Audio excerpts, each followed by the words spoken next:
So one of the things that I think makes the biggest difference in the quality of a video is the audio quality. If you've ever been in a film class or, watched amateur or like maybe small independent films, a lot of times people spend a little bit too much effort on making sure that the video and the cinematics and the color grading and everything looks fantastic, but they don't think too much about the audio. If you ever shot video on a DSLR camera, you know that the audio that comes right out of the camera without some kind of microphone like a shotgun or an external recording device just doesn't sound as good as you want it to. And it really takes you out of that viewing experience if a video is shot with really terrible shaky cam and the camera work and the colors are kind of off and weird, but the audio is good. It can still be an enjoyable viewing experience. But if you watch a video that has unbelievable, impeccable cinematic photography and cinematography, but the audio sounds like you recorded it on your iPhone in a windy day, it really takes you out of that experience. And so that's why I've been so excited to make a video about the piece of equipment that we're going to be talking about today, and that is this little guy right here, the DJI Mic.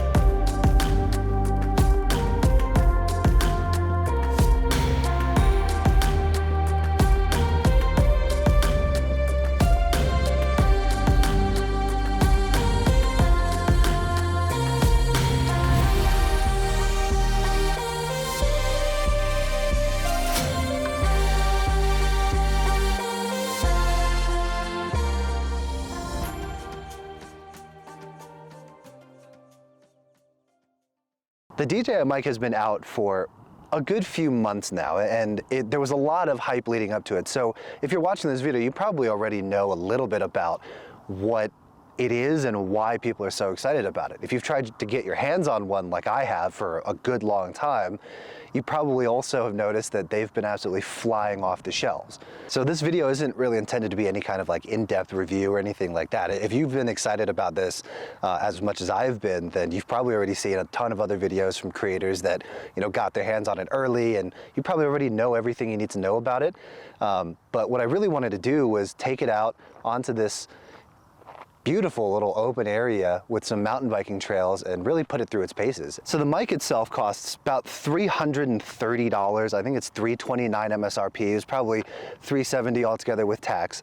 And I do want to talk about the specs a little bit because it's good to know what you're getting for your money when you're spending that kind of money. So it comes with two of these little wireless transmitters that has the microphone on it. Each of the transmitters themselves has onboard storage, so you can get up to 14 or so hours worth of recording time, completely offline, not connected to a camera, just recording directly to these devices. You also get a handy little receiver that's currently on my camera right now if you want to shoot and record your audio directly to a video. And it all comes in this nice, neatly little packaged wireless charging case, kind of like a pair of AirPods would. And so everything, when you open up the case, it pairs up super quickly, it all turns on super quickly, it charges automatically, and you can get up to 15 hours of total battery life just using that charging case. You really don't have to worry about battery life. And the charging case is so awesome because if you do record for a very long time and you run out of battery on maybe like one of the transmitters, you have that charging case that you can just plug it back in, it'll charge on its own, and it honestly charges super quick too. And so you always know that you're not gonna be stranded without battery and without any way to charge it if you're out in the field or if you're out in the middle of nowhere like I am now. So in addition to all of that battery life and all of that onboard storage, you also get up to 250 meters of range between the receiver and the transmitters, which are the microphones. And so that allows you to do things like this, where I'm almost entirely out of shot of the camera and still have good audio. Now, are you ever really gonna need to go that far? I don't really know.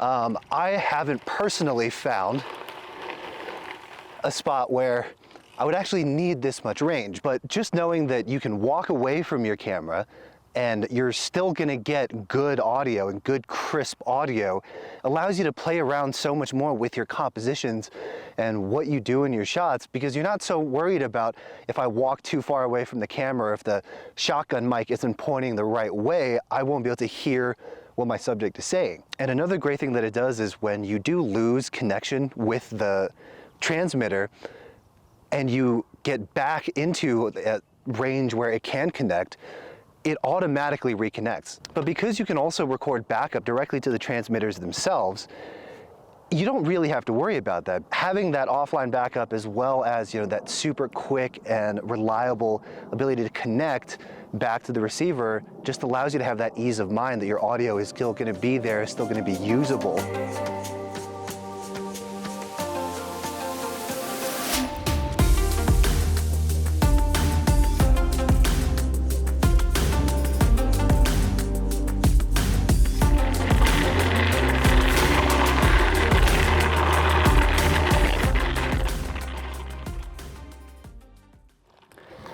And finally, one of the best features and one of my favorite features of the DJI Mic is their mounting system. So just like a Rode Wireless Go, or what you might think of as a standard wireless mic or a lav mic, it has a nice little super strong clip that you can clip onto a lapel. But in addition to the clip, you also have, and excuse the audio during this part because I gotta move the microphone, but you also have a magnet that allows you to do stuff like this and mount the microphone through a piece of clothing or through your shirt and hide it in these really creative ways. And the magnet itself, it is really quite strong. You don't necessarily have to worry about, unless you're doing something crazy, like I wouldn't necessarily put the microphone using the magnet if I'm riding my bike, but if I'm walking around, I really, there's no concern that it's gonna fall off if I have it mounted using the magnet. And it allows you to just get so much more creative with, how can you hide this microphone and where you can place it so that it's not as distracting. And in addition to using it just as a wireless microphone, you can also plug in a microphone to the transmitter. So you can actually just take this little transmitter, put it in your pocket or on the back of your waist or something like that, run up a actual lav mic if you wanted to do it that way. And to me, the audio quality is pretty damn fantastic. It can be a little bit quiet. It's not something that can't be recovered in post, but it is something that you might want to be aware of. And in the different scenarios that I've used it already, I haven't had any complaints about the audio quality. Maybe just, depending on where you mount it, it can be a little bit quiet. So you may want, if you're micing up someone that isn't used to having a mic, just let them know that they probably do need to project a little bit when they are talking. So while I switch the shot to this different rock here, one of the questions that I kind of asked myself when I was considering buying this was, who is it really for? And is it for someone like myself? Primarily what I do is wedding photos. And every once in a while I'll do some wedding videos, and then of course I do things like this. But is it really necessary for something like this? Could I get away with using a shotgun mic? And I was a little bit on the fence on it if I would really keep this long term or not. But after using it even just for a weekend, I honestly can't imagine myself going back to a shotgun mic. For one, having a shotgun mic on the top of your camera is a pretty big thing. If you're shooting out a super wide lens, having this long shotgun mic on the top of your camera sometimes can even obscure, you can get these little corners of, the fuzzy things from your dead cat kind of interfering with your shot. And even just a passable, decent shotgun mic is gonna run you $170, $200 plus. I've had a few different microphones, and I can tell you up until I switched to the Video Mic Pro, none of the other shotgun mics that were cheaper, that were in the $50 to $100 price point were even passable in my opinion. There was constantly this little buzzing noise. And so if you're someone that cares about the quality of your videos at all, whether you're a content creator, whether you're a professional, I think this is a really worthwhile thing to have. Even if it's not your primary audio, why did I say primary so weird? Even if it's not your primary source of audio, it's always a great thing to have as some kind of backup. And while shotgun mics certainly have their purpose and have their applications, and I think the audio from my Video Mic Pro is actually better sounding than this, the unbelievable convenience that this kind of microphone provides is really worth the money, I think. And it's really a great tool to have for any kind of video creator. So now that we've gone over all the specs and all of the reasons why I think this is such an awesome thing to have, and of course, while the wind starts to pick up, let's talk about some of the bad stuff. So one of the things that I already mentioned was that the audio can sometimes be a little bit quiet. I think right now I'm talking a little bit louder than I normally would. Maybe I'm just a loud person and this is how I normally talk, but I'm talking consciously a little bit louder than I normally would because I've heard the audio from this and I know that it's not always as loud and as crisp as I kind of want it to be. The other thing that I kind of don't like and that I found myself really annoyed by when I was using this mic is that the storing the mics and the receiver and a couple of little attachments is actually super easy in that little magnetic charging case. The little carrying pouch that they give you is a little bit, one, it's a little bit too small, and two, it's not a great way to carry like the cables and the dead cat and everything else that you need to have along with it that doesn't fit inside that charging case. I'm always worried I'm gonna like pull out a cable on accident or pull out one of these dead cats and lose it. I'm really gonna abuse the walk-in from out of frame shot in this video just because I haven't really been able to do it before because I've been, constrained by using a shotgun mic where in order to hear me, I have to be directly in front of the camera. Ooh, I walked too far. One of the last bad things that really actually just happened to me now shooting this video, this is actually the second time I'm shooting this clip because of the problem, is that my receiver actually just froze.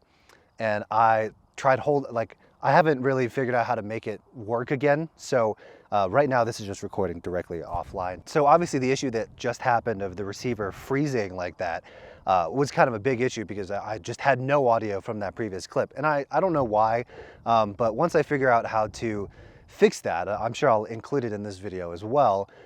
But really, besides that, all of the other little issues and things that I think are bad about this microphone are really just these small, nitpicky little problems, which really aren't going to affect the quality of your videos or anything like that, or the quality of your audio. And so I definitely think this is worth the money. I mean, for $329 MSRP, it's made shooting videos so much easier and worry-free for me. Again, besides for that one little issue that I just had, and I really don't think I could ever go back to shooting videos with a shotgun mic. So with all that being said, I'd love to hear what you guys think about the DJI mic. If you guys have it, if you're excited for it, let me know in the comments down below. And if you have it, what is your experience using it? What do you like? What do you don't like? I'd love to hear about all of that. If you guys like this video, please hit that like button. If you guys loved it, please hit that subscribe button, and I'll see you in the next one. I'm gonna go actually ride my bike now. I've been riding from spot to spot to stop and film, but trying to film on your own and get riding past shots and things like that, I mean, it's not easy, man.